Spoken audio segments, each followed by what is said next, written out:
the Animation Podcast, a weekly podcast about all things animation brought to you by Film Book. My name is Matt Brunet, but some of you may know me as Animat from my YouTube channel, Electric Dragon 505, home of web series that are all about animation, including Animation Look Back and Animat's Reviews. Now, if this is the first time that you are here to listen to the Animation Podcast, well, sit back, relax, and enjoy the show because, my God, we got some crazy stories for you today. Well, maybe not, but we got some pretty exciting stuff to talk about with you guys. Which, for example, in this episode, I am going to start things off by giving you a little sneak peek on what Disney will be talking about animation-wise at the upcoming D23 Expo. Then afterwards, we will be having a little bit of a discussion about what's going to be going on with the trailer of Coco that's just recently been released this week.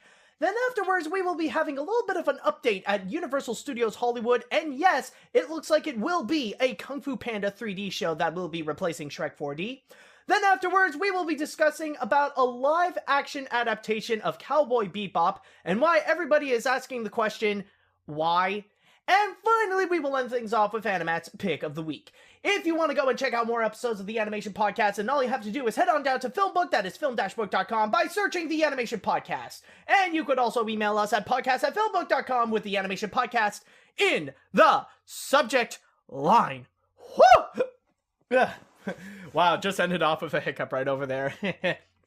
Okay, so with all that said and done, let's go and get things started by talking about the upcoming D23 Expo. Now, once every 2 years, this thing would be going on, and it would offer some of the biggest news that Disney could offer. Like, screw the San Diego Comic-Con thing right over there, because this is the home of where you can get the biggest information from Disney, whether it be for their upcoming animated features, for what's going on at the parks, or the live-action films, and even the biggest news that you can get regarding movies like Star Wars and even the Marvel Cinematic Universe.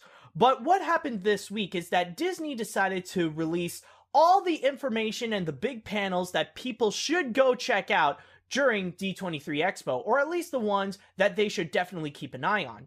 And what we're going to do this week is that we're just going to be focusing on the ones for their animated features, the ones that will be coming up from Walt Disney Animation Studios and Pixar, in which on the website of D23, they actually put it up neat and tidy to make everything like that specialize in that all in this one page.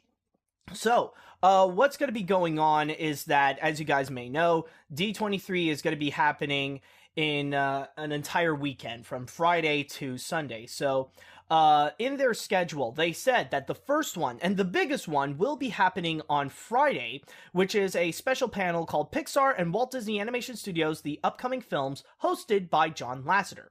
So, it states here, join host John Lasseter, Chief Creative Officer of Pixar and Walt Disney Animation Studios, as he presents this special panel. Watch never-before-seen footage from Pixar's upcoming feature Coco and Walt Disney Animation's Ralph Breaks the Internet, Wreck-It Ralph 2, and be prepared for surprise announcements, musical performances, and appearances by star voice talents. Cell phones, cameras, and all recording devices will be checked for this presentation. But then, afterwards, we are going to be jumping into Saturday, where they have 4 new specialized panels that are dedicated to Disney animation. And the first one is going to be called The Power of the Princesses. Join hosts Walt Disney Animation Studios animator Amy Smead and Kira Letomaki. I apologize, Kira, if I mispronounce your name. As the voice actresses behind some of your favorite Disney heroines, Jodie Benson, the voice of Ariel, Ming-Na Wen, the voice of Mulan, Anika Noni Rose, the voice of Tiana, and Aoli Cravalho, the voice of Moana, take the stage to share stories from the sound booth and beyond.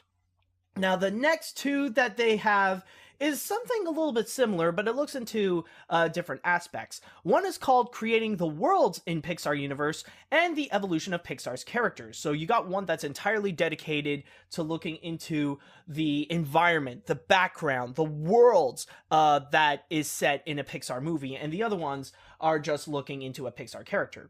So looking into the ones about the worlds, it states that Pixar production designer and artist will literally take guests behind the scenes on a visual tour of the amazing worlds created in Pixar films, from oceans and outer space to mountaintops and monstropolises.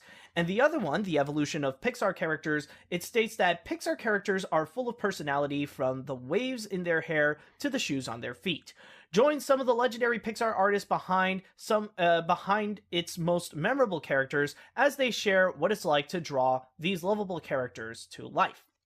But then they also made a huge announcement. So at the same time, this is kind of announcing the project, but they decided they're going to go and also make a special little panel on this. And this is called Olaf's Frozen Adventure, a sneak peek at the new Frozen short film. Be among the first to see exclusive behind-the-scenes footage from Walt Disney Animation Studios' newest Frozen holiday short film event, the highly anticipated Olaf's Frozen Adventure.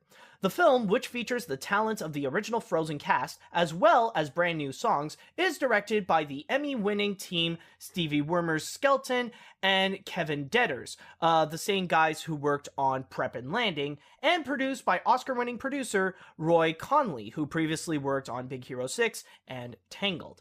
And finally, the last panel that they have on Sunday is going to be called Bambi's 75th Anniversary. Celebrate the 75th anniversary and Walt Disney's signature collection release of Bambi with personal stories from the voice cast, anecdotes behind the making of this film, and its exquisite hand-drawn artwork, and much, much more. So those are pretty much all the panels that you got. And let me just give you a bit of my thoughts one by one, what we have right over here.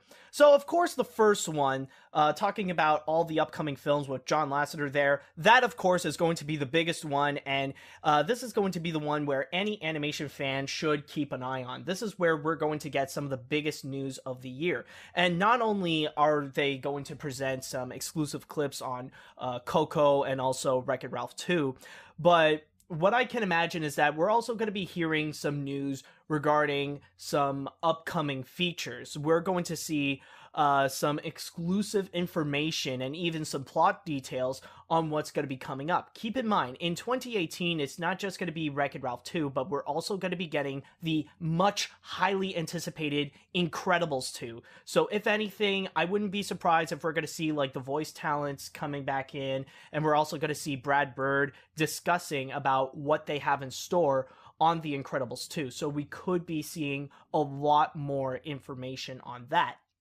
But also, at the same time, we could also be hearing some big announcements on what's going to be coming up in their lineup, like way into the future. I'm talking about in 2020 and 2021. So they could be announcing what are going to be the animated features of that time. I know that we already know regarding, Gigantic. We already know that that movie is going to be coming out in 2020, but I mean, maybe there could be a possibility that either Disney or Pixar are going to be announcing the next movies during that time. And not to mention that also in 2019, we could also be seeing exclusive peeks or just a little bit more information on Frozen 2 and also Toy Story 4. What's going to be the updates on that? How is production going?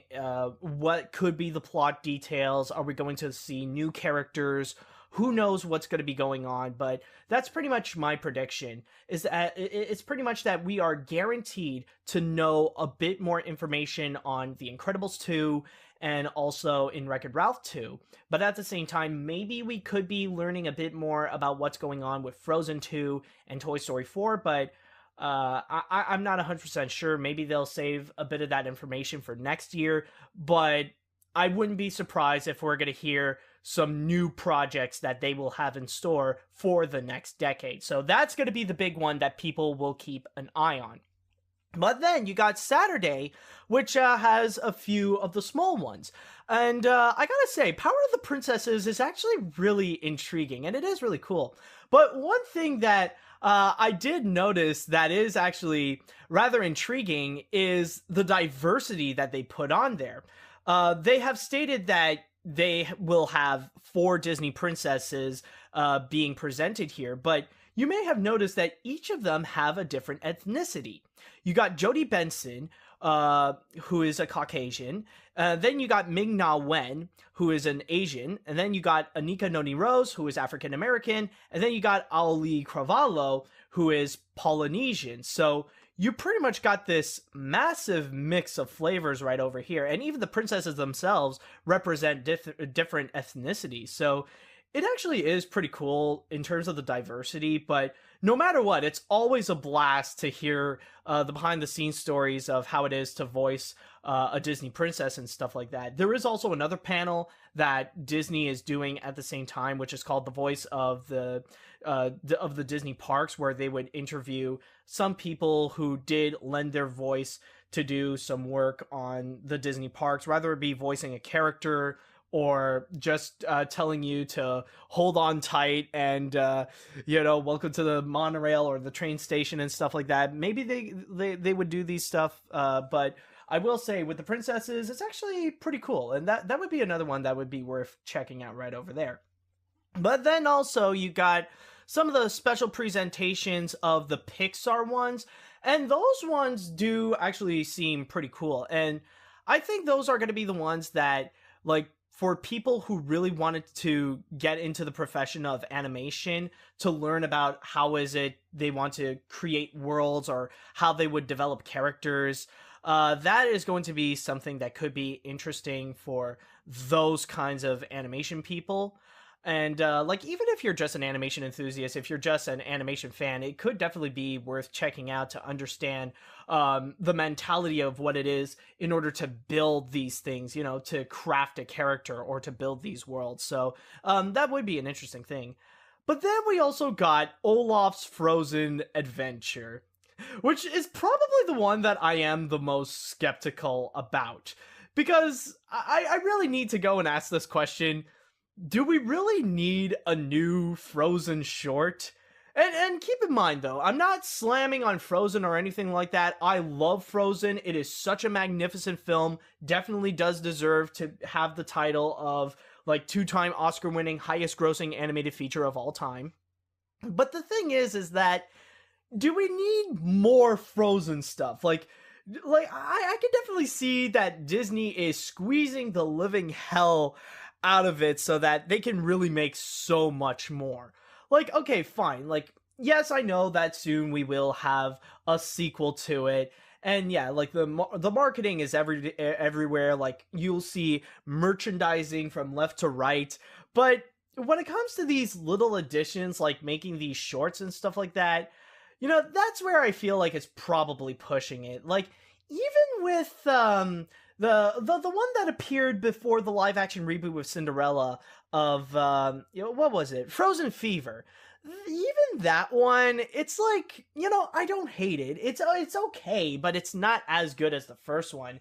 And you really do feel like Disney is just making it for the sake of just really squeezing the living crap out of this movie so that, like, they can make a massive franchise out of it. So I don't know. Maybe this could come out as pretty good, but I'm not going to have any high hopes for it. But yeah, you could definitely tell that there's no hiding. This is just a cash cow so that Disney is trying to find every single way to profit on Frozen. But then finally, you also got the 75th anniversary of Bambi. So pretty much they're having this big discussion about the making of this movie, what went into it, and the massive impact that it had in the animation industry and all that kind of stuff. And also, like it said before, to celebrate the release of the Walt Disney Signature Collection of Bambi. And like, if you are a fan of the movie, then yeah, absolutely, this would be like a dream panel for you. So definitely go check that out. And it is actually pretty cool. But I don't know what else that they could really expand upon because technically the Academy has already done a panel like this before. It was just not too long ago, actually, really close to the release of the Blu-ray of Bambi, where the Academy in Los Angeles, they presented this entire panel of Bambi where they presented the movie. It was hosted by Leonard Maltin, and they even brought in some of the cast members of Bambi, like the guys who provided the voice of young Bambi and young Thumper, just discussing it. So maybe this is just a bit of a rehash of what they've already done there, but hey, it's pretty cool that they're giving another opportunity to discuss about Bambi and all that kind of stuff. So also, I just want to make a quick mention right now. I might as well make a little plug-in that if you go on Filmbook, I have actually done a review of the Blu-ray of the signature collection of Bambi. So after you're listening to this podcast, you can also go and check that one out. But yeah, overall, this is pretty much the entire presentation of what they have in the animation side for D23 Expo, and it definitely does sound exciting, and especially on Friday, that's going to be the time when everybody will be all ears into it, and who knows how it goes. This is going to be pretty cool. So if you guys are excited to know when this is going to be happening, or if you are planning to go to the D23 Expo, or if you're in the Anaheim area, then just to let you know that the expo is going to be happening between July 14th to the 16th. Now for our next story right over here, we are going into a smooth transition. We've already discussed about everything that Disney and Pixar are going to offer animation-wise at the D23 Expo, but let's go and discuss about one of the things that they will be presenting there, which is Coco, which interestingly enough, Pixar has actually released a brand new trailer about it. But there is something a little bit weird, is that I don't know if I really want to say that this is a full trailer per se, because I think this is even shorter than the teaser trailer that they have released. I'm not 100% sure on that, but it definitely does feel like it, because usually trailers are about 2 to 2.5 minutes long. This one is only 1.5 minutes, so this could be borderline full trailer and teaser trailer, so it could be in between. So anyways, let's get back into this Coco trailer, and what it's pretty much showing us is that in the first half, it's pretty much presenting everything that we have seen in the teaser trailer, where it's set in the Day of the Dead, and you got this little kid, Miguel, who is really interested in this musician.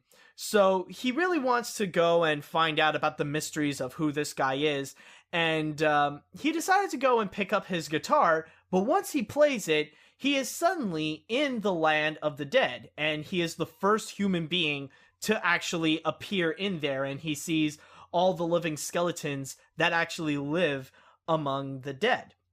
But with all that said, in the second half, that's when we are starting to see the new things. And we're pretty much seeing Miguel's journey all around the entire world in the land of the dead. And then suddenly he meets up with his family. And what the trailer is indicating to us is that the story is pretty much saying that now they got to go take Miguel and bring him back to the land of the living, or else, like, he might end up being, legit dead. So that's pretty much all that the story that they are showing for us. That's pretty much it. And, they also do offer a bit of what the comedy would entail. And honestly, I really don't know. It does seem a little bit lackluster. And I know I hate to do this comparison, but at this point, it does feel a little bit unavoidable. But in the second half, we are seeing so many similarities to the Book of Life, where we have this tale of the main character, which in this case, instead of being Manolo, we actually got Miguel. Like, they enter upon the land of the dead, and then he would be reunited with his entire family that has passed away, and now they're on a journey to find a way to bring the main character back onto the land of the living. So there are a lot of comparisons to that, and it does feel a bit like a turnoff, honestly. Well, maybe not necessarily like a full-on turnoff. I'm not gonna look at this and say, yeah, I'm not gonna go watch this. This looks like it's gonna be a bad movie no matter what. But also in terms of the comedy, it's I can see that it could have some funny moments. I will admit, like right at the end, like when you see the conductor's jaw just dropping, that I find to be a little bit cute. But the rest of it, I honestly don't really know what to say, honestly.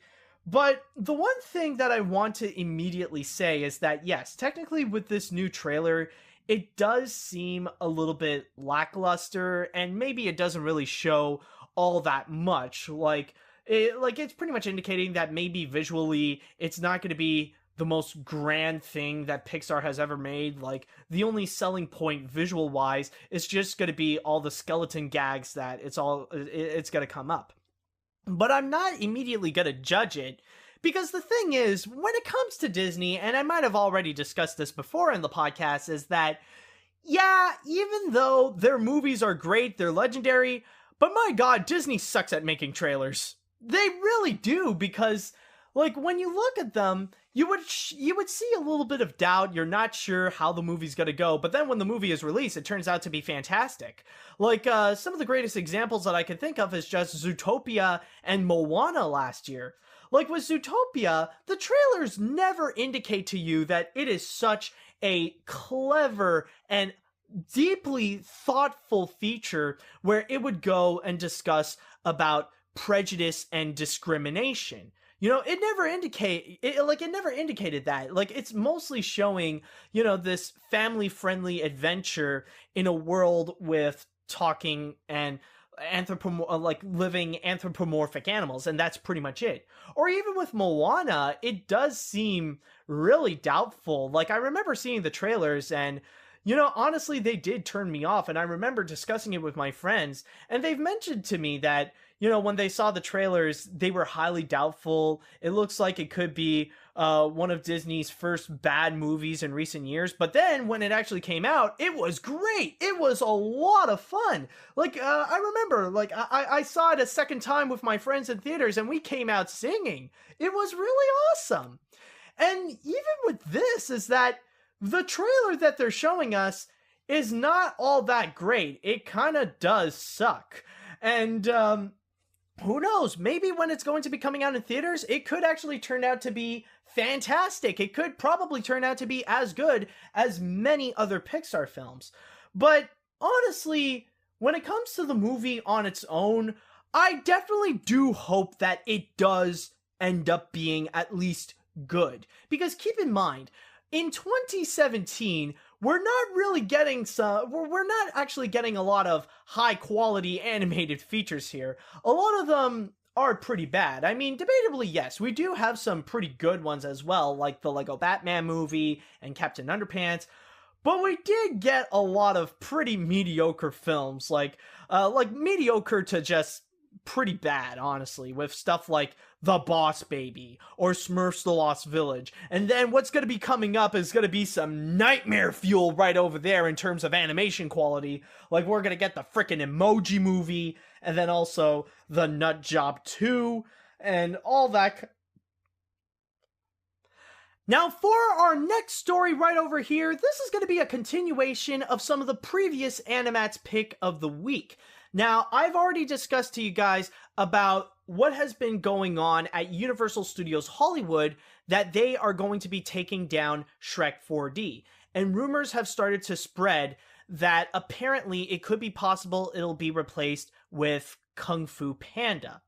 Well, apparently Universal has made the official announcements, and yes, it does seem like this would be the case, where Shrek 4D is going to be replaced with a 3D show based on Kung Fu Panda.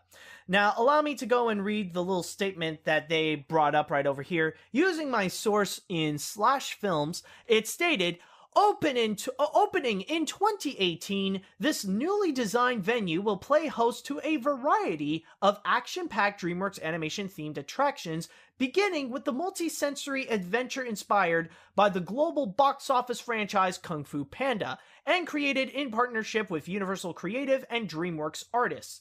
This new technologically advanced attraction will take guests on a legendary journey that fuses captivating storytelling with state-of-the-art projection mapping and LED lighting effects for a highly engaging, immersive, unstoppable,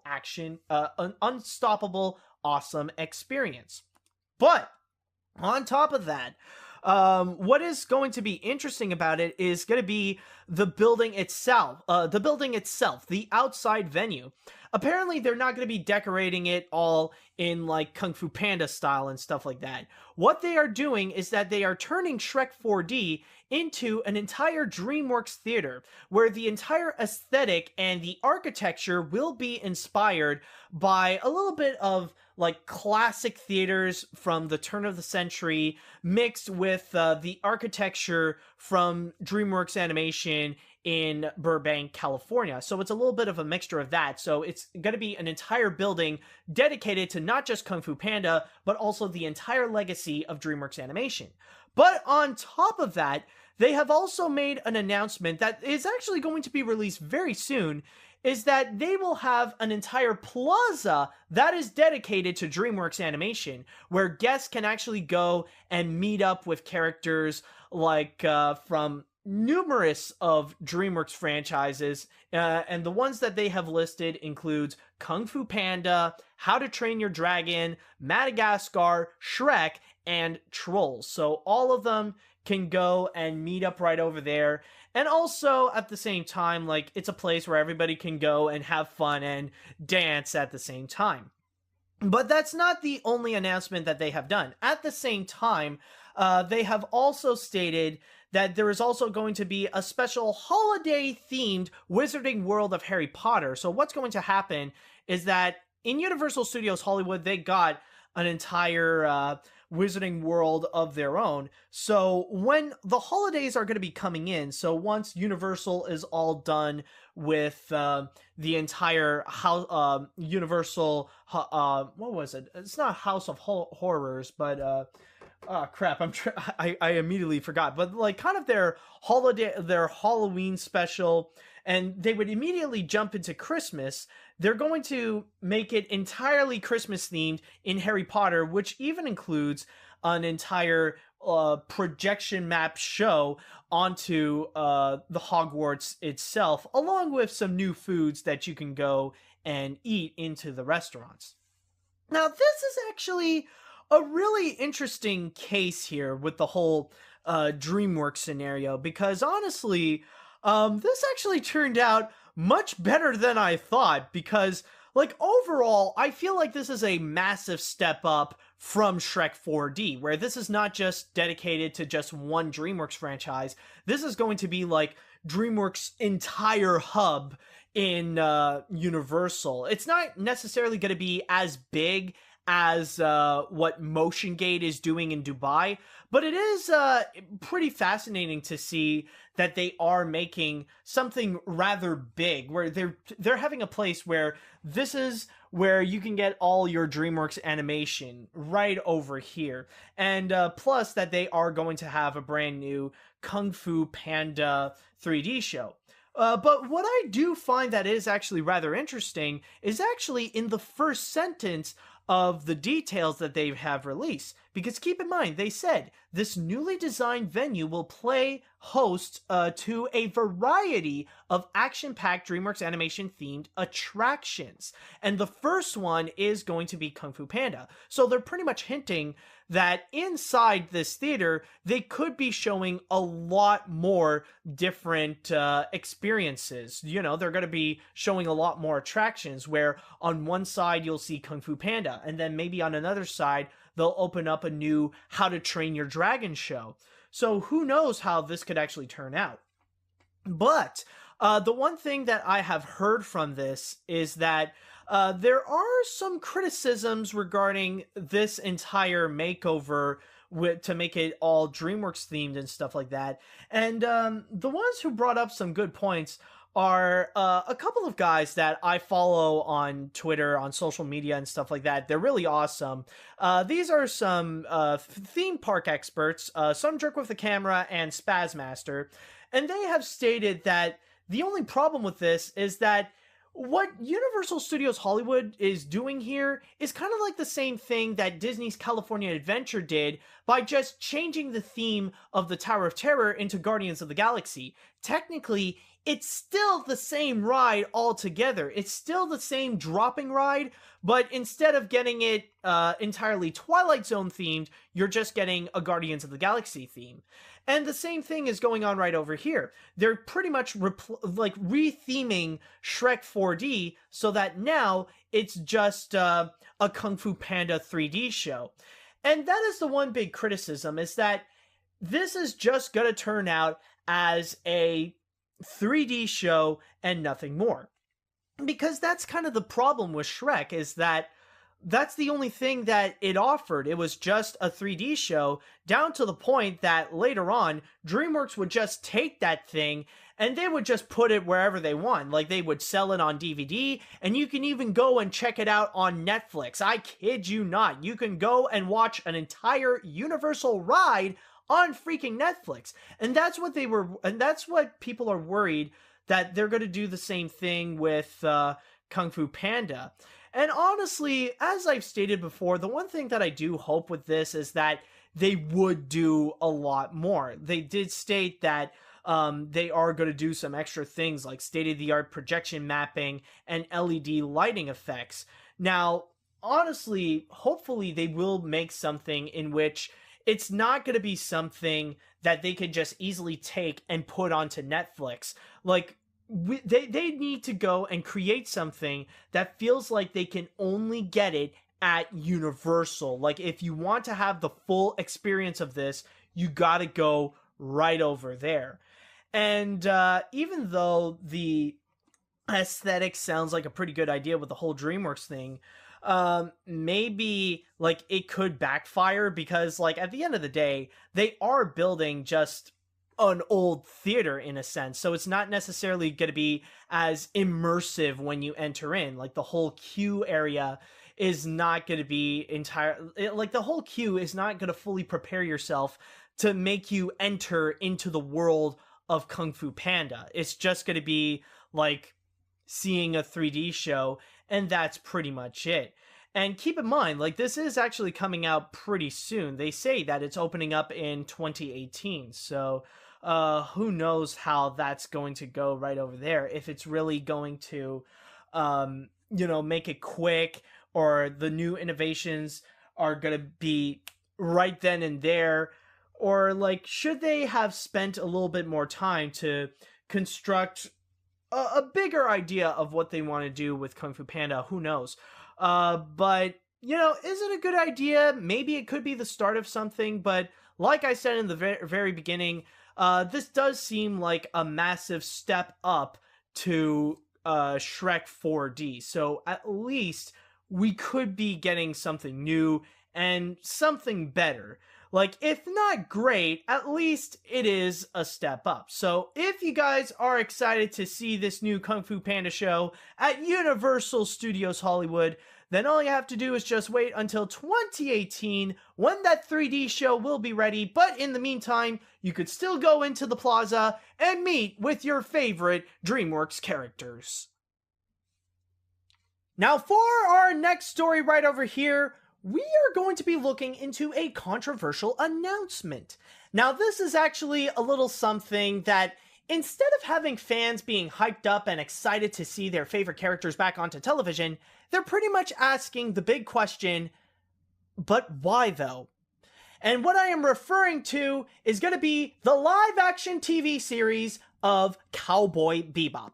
Now, going into my source here in Anime News Network, it has stated that apparently Tomorrow Studios, a partnership between producer Marty Adelstein and ITV Studios, will produce a live-action television series adaptation of the 1998 television anime Cowboy Bebop, in which it will be written by Chris Yost. And you might recall Chris Yost is the writer of the Thor sequels, including Thor Dark World and the upcoming Thor Ragnarok.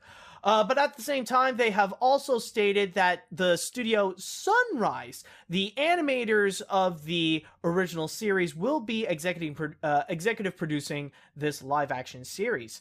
And on top of that, one of the producers, Marty Adelstein, has stated, "We are excited to work with Sunrise in bringing this beloved anime to the US and global marketplace as a live-action series.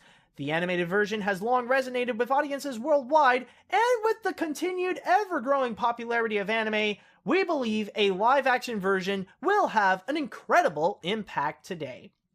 Now, keep in mind, this is actually not the first time that Americans wanted to try to actually adapt Cowboy Bebop into live action. There was at one point in recent years, like back in the beginning of this decade, that they wanted to make a Cowboy Bebop live action movie starring Keanu Reeves.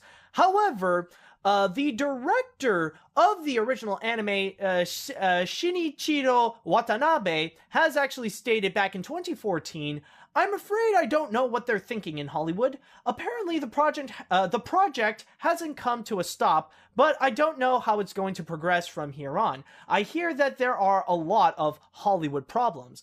And to this day, it doesn't seem like a live-action remake or adaptation of Cowboy Bebop will be happening, but apparently a series will.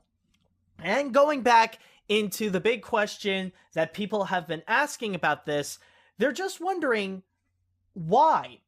And honestly, it is actually a pretty bad time right now to actually go and take a Japanese animated property and go and turn it into live action, especially if Americans are actually doing it, considering that nowadays it is highly controversial when they're doing so. And this year is pretty much proving that maybe it's something that audiences really don't want. We already have one big example with the live-action remake of Ghost in the Shell. Say what you will about the movie itself, but it did bring up a lot of controversy, and it bombed at the box office. And not to mention that there is so much outrage out there regarding the casting of Scarlett Johansson being white and playing as the Major, or Motoko, or is it Makoto, or something like that, but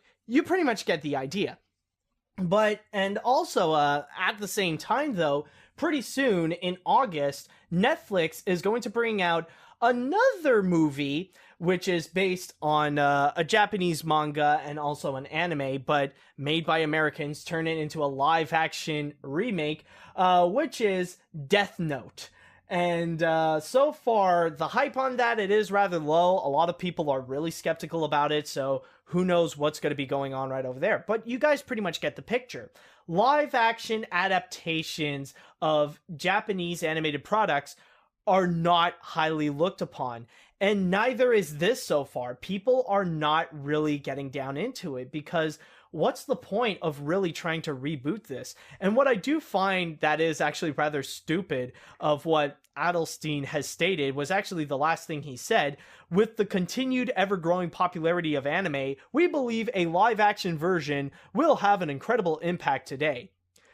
I'm just going to say right now, he's not wrong. You know, it could actually have an incredible impact, but not in the way that he probably wants. You know, it could have the same impact as freaking Ghost in the Shell. I'm just saying. Now, I know that the format is going to be a little bit different, that this is going to be television, and there is like a huge difference between making a TV series and making a movie, but still, it's not going to stop people from even wondering why is it that they would want to go and do this. They're not really warming up to the idea that maybe there is a possibility that Americans can actually take an anime and turn it into something that's good, that is live action and stuff like that. So I don't know. With this, it does seem highly doubtful and it does seem highly skeptical. And even nowadays, it's not just anime, but even live action remakes of just animated properties in general, especially with what Disney is doing with movies like Maleficent or Alice in Wonderland or Beauty and the Beast. I mean, yeah, sure, Beauty and the Beast is so far the highest grossing film of the year, but even nowadays, the hype for it has really died down, and not a lot of people look highly into it. It's pretty much unanimous. People have stated that, like, even the animated film is way superior and way more memorable than that. And with what the live action reboot did, with what it did, it's not really all that great. So I wouldn't be surprised that, like, once 2018 comes, that movie will just poof off into obscurity. So yeah, that's kind of the biggest problem with this, is that, like, if it really wants to go and connect with its audience, if it really wants to prove that it is good, it has to do so much in order to make this work.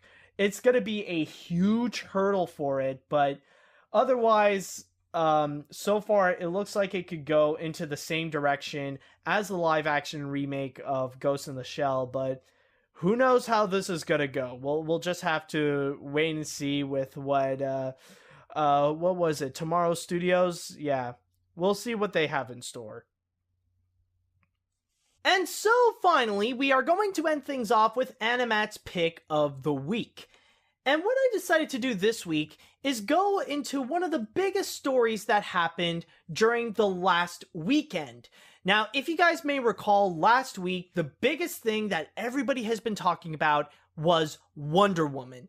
Like, it was the only thing that has dominated social media, whether it be like on Facebook or Twitter. Everybody was pretty much talking about it. They were hyping up about it, and people got really excited and really happy about it because finally Wonder Woman came in and it became the first ever DC Cinematic Universe movie that is actually good, that can actually compete with Marvel, finally. And it pretty much taught us the huge lesson that if you really need to go and make a good movie, then you just bring in a woman.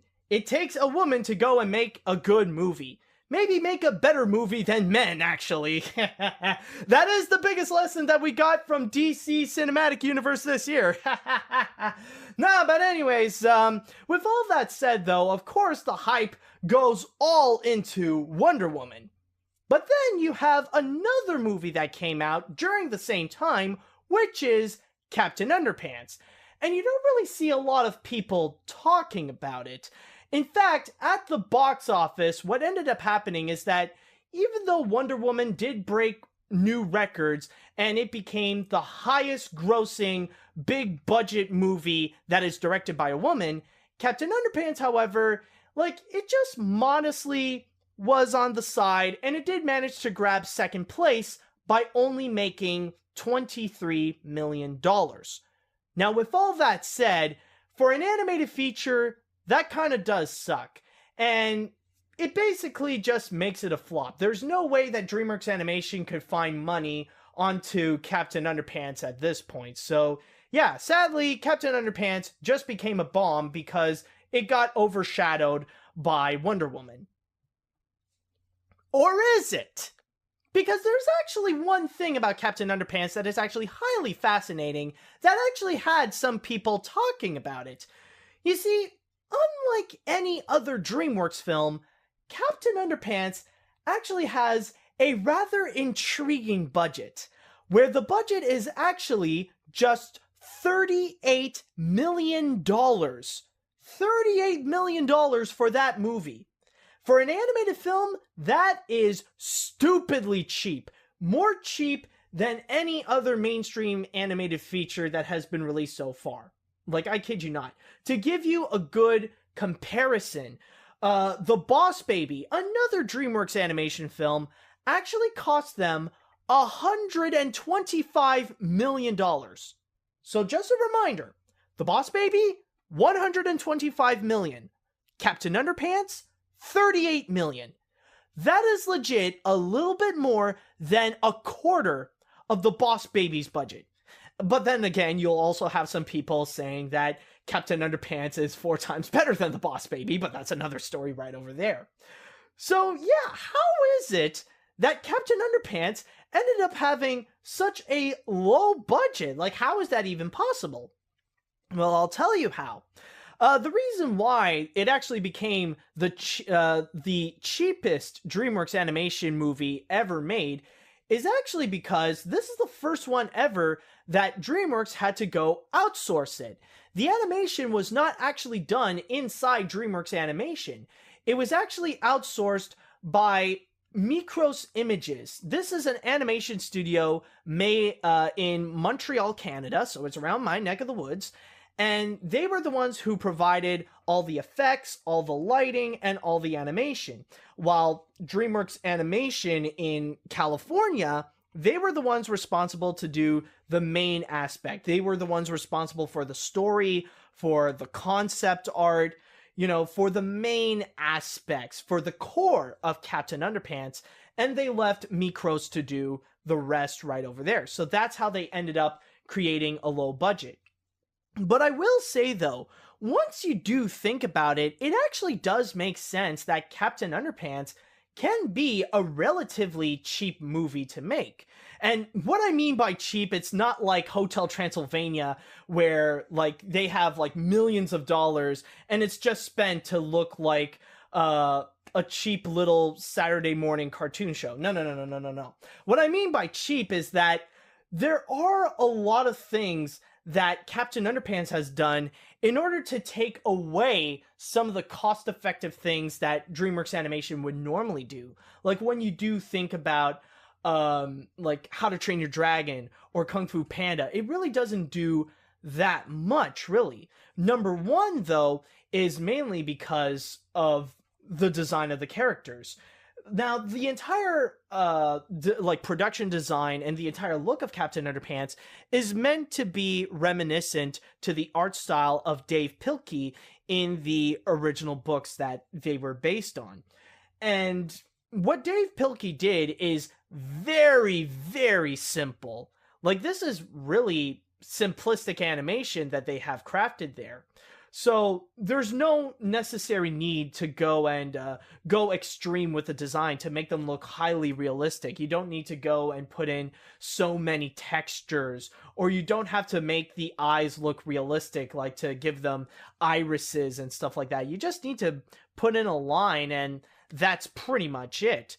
And even with a lot of the action scenes, like, you don't really get a lot of high-flying moments with Captain Underpants, or even one of the best examples, and this is a little bit of a spoiler inside Captain Underpants, is that there is one scene where Captain Underpants was ready to fight against the Turbo Toilet 2000, but then suddenly everything had to be stopped because George and Harold decided to represent the entire scene using Fliporama. So you see, like, all you do is just see them just flipping pages to show how the action is going on. And it actually really is funny. And it actually works because it is very reminiscent to how it is in the books. And you also see a little bit of satire on it, where there was at one point they ripped the pages, and then like George and Harold have a little bit of an argument about, it was like, why is it that you have dolphins? I like dolphins, man.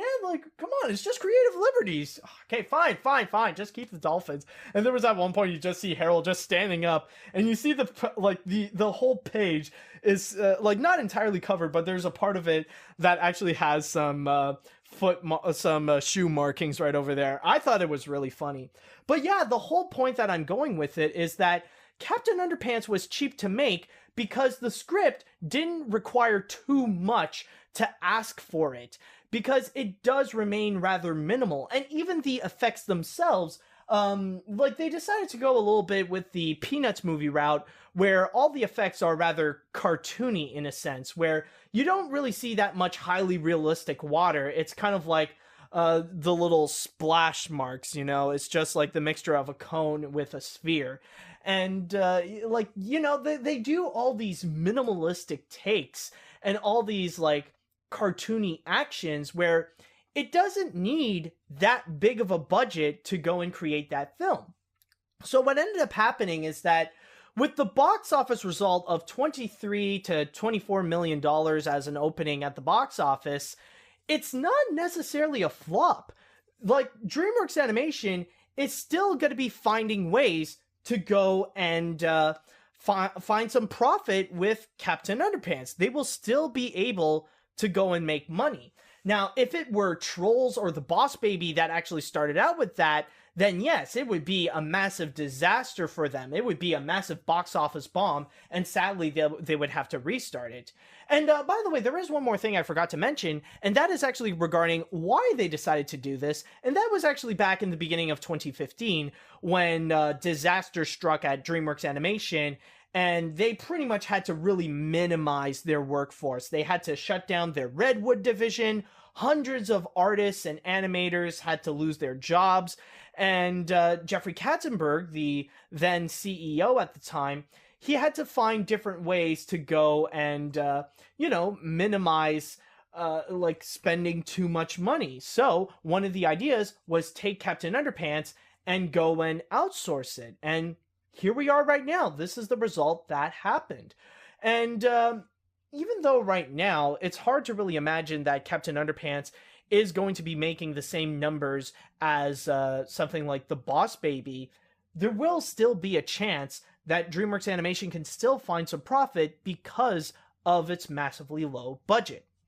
But one thing that is actually very interesting, though, is that you actually got articles like on Cartoon Brew or in the Hollywood Reporter that honestly they're kind of exaggerating this whole thing, thinking that this could actually be a massive game changer in the animation industry, where the headlines even say like Captain Underpants and the new pursuit of making cheaper animated movies. And then you got another one, the one on Cartoon Brew, written by Crazy Old and Mid, that is written, Captain Underpants could dramatically alter the US feature animation industry.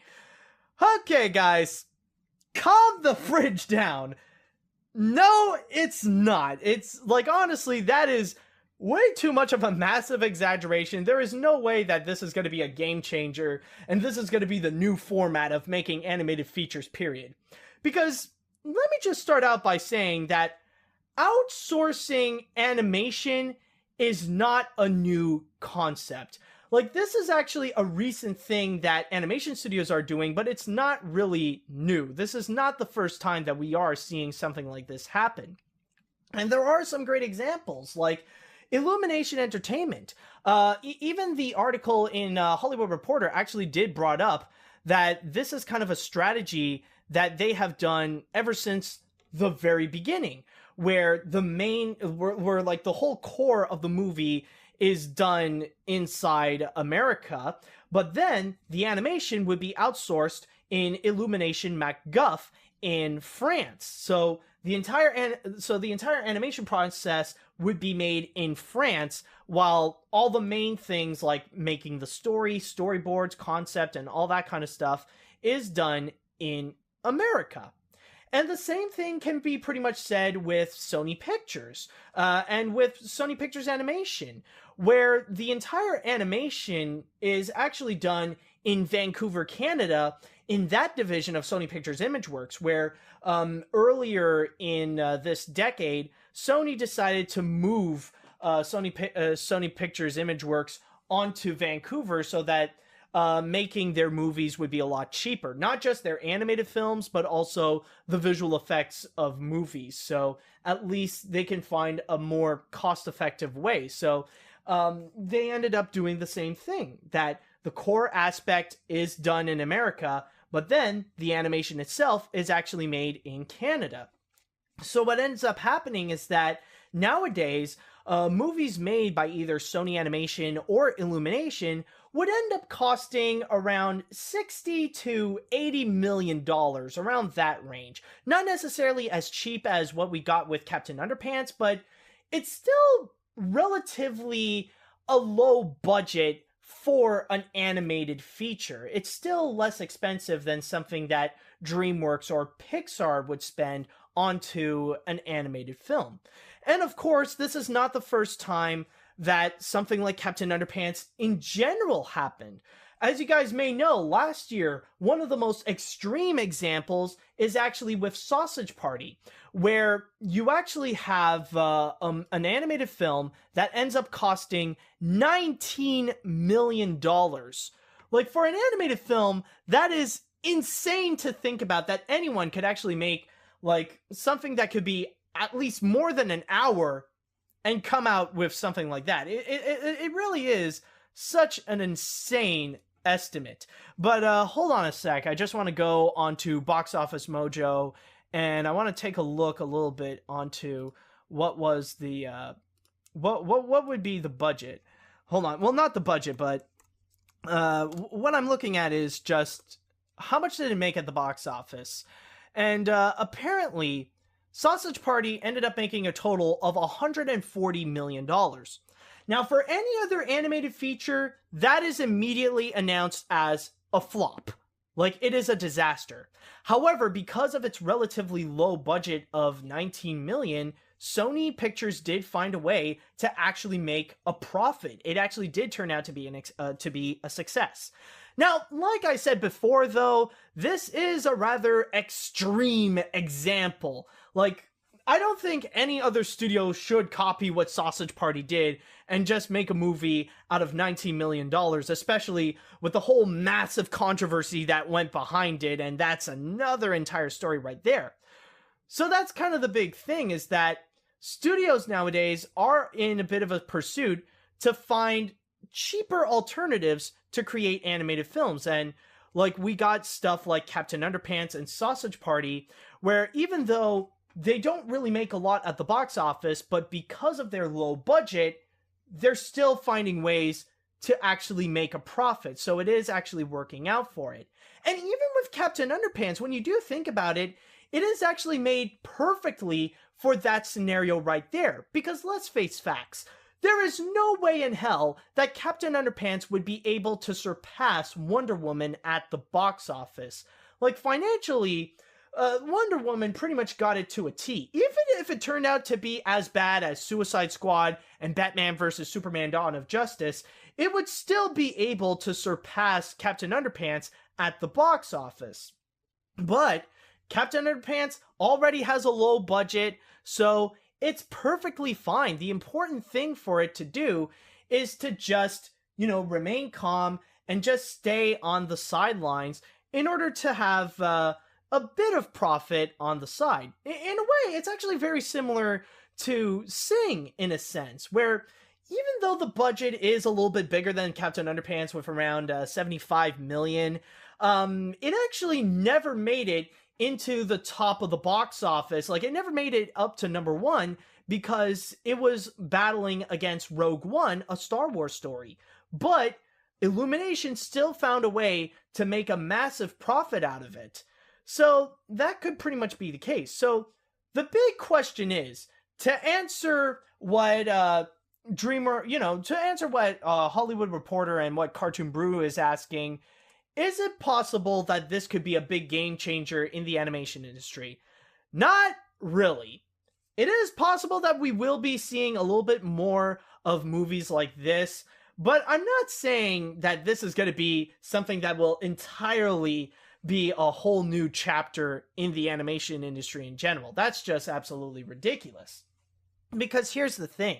A lot of these studios already have their own strategies on how to make an animated film, and they're pretty much sticking to it. You got Disney and Pixar, which they are the ones who would make the most expensive animated films nowadays, which can range with a budget of $150 to even $200 million, but they're perfectly fine with it because they're still finding ways to make massive profits. I mean, other than Minions, Disney is the one that actually has all the movies that surpassed $1 billion at the box office. Movies like Toy Story 3, Frozen, what else was there? Zootopia, even Finding Dory. Now, I'm not saying that this is a perfect strategy, and yes, with The Good Dinosaur, it was a moment that showed that it can have some consequences when the plan doesn't work. But the thing is that usually they're perfectly fine with spending all that money onto their movies and to go crazy with the marketing. And even with what I've already mentioned with Illumination Entertainment, they're already in the process of being one of the biggest animation studios that could even compete with Disney. So they don't really need to change their ideas. Like, they've already got their own little plan by making movies that are between like 60 to 80 million dollars and go and find ways to be creative with the marketing and end up with massive profits. And like I said, other than Disney, Minions actually surpassed $1 billion. But I will say, however, for this strategy right over here, I can think of a couple of companies that would benefit from this. And those are the ones that are struggling and also the ones that are starting. Like, for the ones that are struggling, of course, like, DreamWorks Animation is an example of a studio that for a while have really struggled to the point that, they had to be bought out by NBC Universal. So that is an example right over there that they got to go and do something like this in order to go and produce more for less. So at least they can still deliver a lot more animated features, but they don't have to spend as much as they normally do. Another example of a company that would do this and are actually doing this is Sony Pictures Animation. Like right now, you can definitely tell that they are struggling. Smurfs the Lost Village is not necessarily doing well at the box office. And obviously, frickin' Emoji Movie is on its way to become a frickin' box office disaster. Depending on how much Sony Animation is spending on that film, who knows? Like, if it ends up being a high budget, like even if it's like $80 million or more, like, my God, you'll definitely see Sony losing so much money from the Emoji Movie right over there. But the thing is that they are actually going to be doing it with The Star. Now, that's going to be coming out close to the release date of Coco. And with that one, it's the same thing with Captain Underpants. The core aspect is actually going to be made at Sony in California, while the animation is going to be provided by Cinesite in Montreal, Canada. Same thing. So they are pretty much doing the same kind of strategies. And as for the ones that are starting, I can imagine companies like Netflix who really want to go and enter into the animation industry. They would bring in something like The Little Prince, which, is not that expensive to make and especially would mix in several different mediums. They would go and create that. So that's pretty much why I'm saying that we're not going to really see a lot of it. We're not going to see a big change in the animation industry to where everybody's going to be like that, considering the fact that they already have their own format in order to make their animation studios fine enough right over there. But also, the reason why they're really not doing it is mainly because of the script. It's mainly because the movie should not really offer too much in order to go and have a low budget. Kind of like the same way as Captain Underpants or even Sausage Party in a way. The script doesn't heavily demand it so that it needs to do a lot visually in order to go and create an animated film. So that's kind of the big thing. It is an interesting talk to see how Captain Underpants can still be rather successful, but it's not going to leave that big of an impact in the animation industry where everybody's going to have a desperate need to go and make animated features that could cost less than $40 million. So I just want to go and clarify on that. But it definitely is an interesting thinking piece. It definitely is an interesting discussion to have among the animation community, It is something interesting to think about. And that will be all that I've got for this week, so I just want to say thank you guys so much for listening to this episode of the Animation Podcast. You can go and find more of my work at film-book.com. All you have to do is search for Mathieu Brunet or the Animation Podcast. You can also find me at Twitter at Animat505. And if you have listened to this podcast on iTunes or any other podcast service, do you mind doing us a little favor and hit that rate and review that episode? I'm talking about the people of iTunes right over here. I almost forgot. But if you are listening to this podcast on YouTube, then hit that like button on our video and leave us a little comment on your thoughts on the news this week. Tune in next week for the latest episode of the Animation Podcast and all things animation. Thank you guys so much for listening, and until next week, see you later, dudes!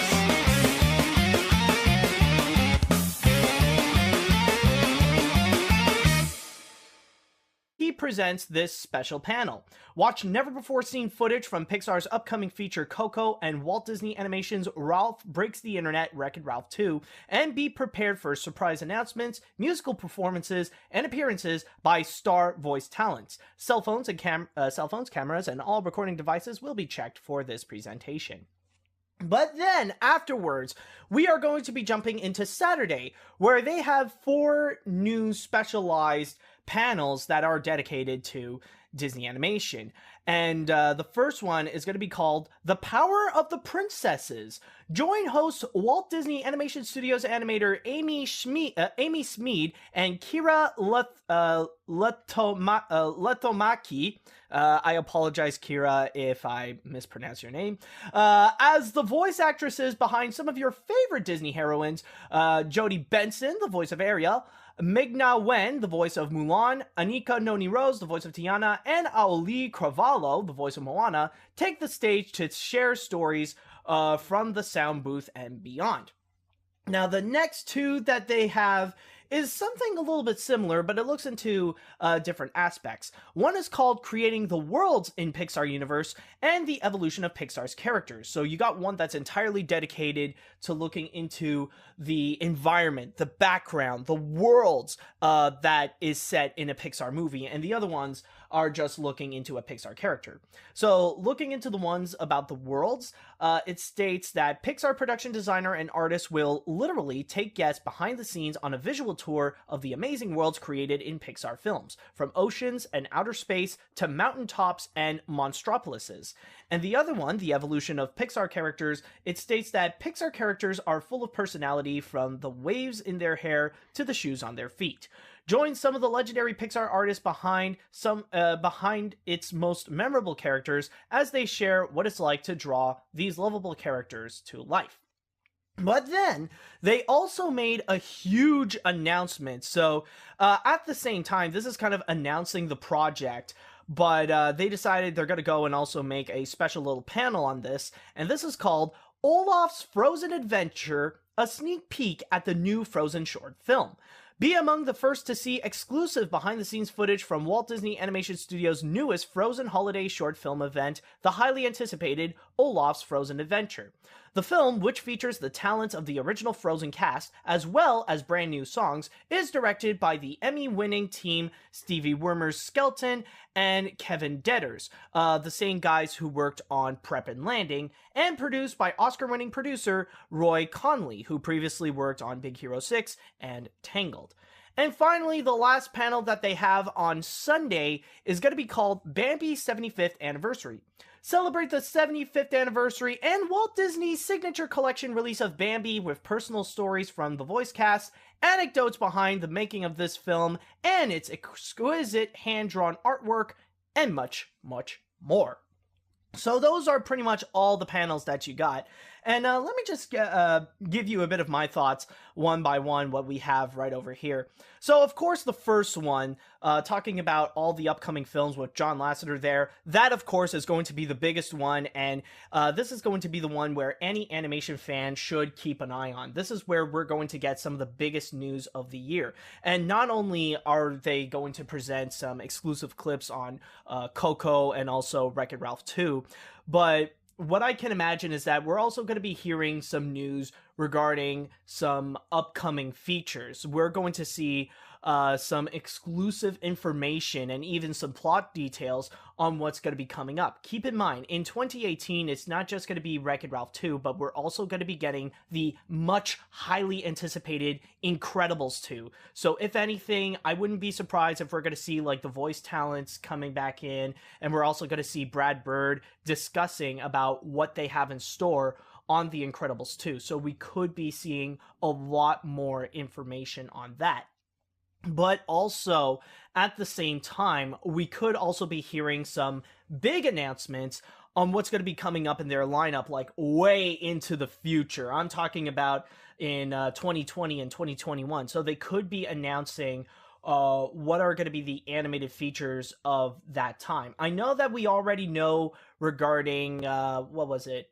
Gigantic. We already know that that movie is going to be coming out in 2020, but I mean, maybe there could be a possibility that either Disney or Pixar are going to be announcing the next movies during that time. And not to mention that also in 2019, we could also be seeing exclusive peeks or just a little bit more information on Frozen 2 and also Toy Story 4. What's going to be the updates on that? How is production going?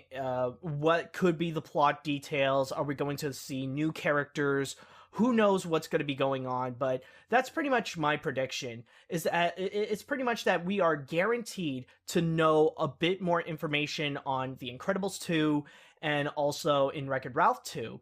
But at the same time, maybe we could be learning a bit more about what's going on with Frozen 2 and Toy Story 4. But the subject line. Woo! Wow, just ended off with a hiccup right over there. Okay, so with all that said and done, let's go and get things started by talking about the upcoming D23 Expo. Now, once every 2 years, this thing would be going on, and it would offer some of the biggest news that Disney could offer. Like, screw the San Diego Comic-Con thing right over there, because this is the home of where you can get the biggest information from Disney, whether it be for their upcoming animated features, for what's going on at the parks, or the live action films, and even the biggest news that you can get regarding movies like Star Wars and even the Marvel Cinematic Universe. But what happened this week is that Disney decided to release all the information and the big panels that people should go check out during D23 Expo, or at least the ones that they should definitely keep an eye on. And what we're going to do this week is that we're just going to be focusing on the ones for their animated features, the ones that will be coming up from Walt Disney Animation Studios and Pixar, in which on the website of D23, they actually put it up neat and tidy to make everything like that specialize in that all in this one page. So, what's going to be going on is that, as you guys may know, D23 is going to be happening in an entire weekend from Friday to Sunday. So, in their schedule, they said that the first one and the biggest one will be happening on Friday, which is a special panel called Pixar and Walt Disney Animation Studios, The Upcoming Films, hosted by John Lasseter. So, it states here, join host John Lasseter, Chief Creative Officer of Pixar and Walt Disney Animation Studios, as he...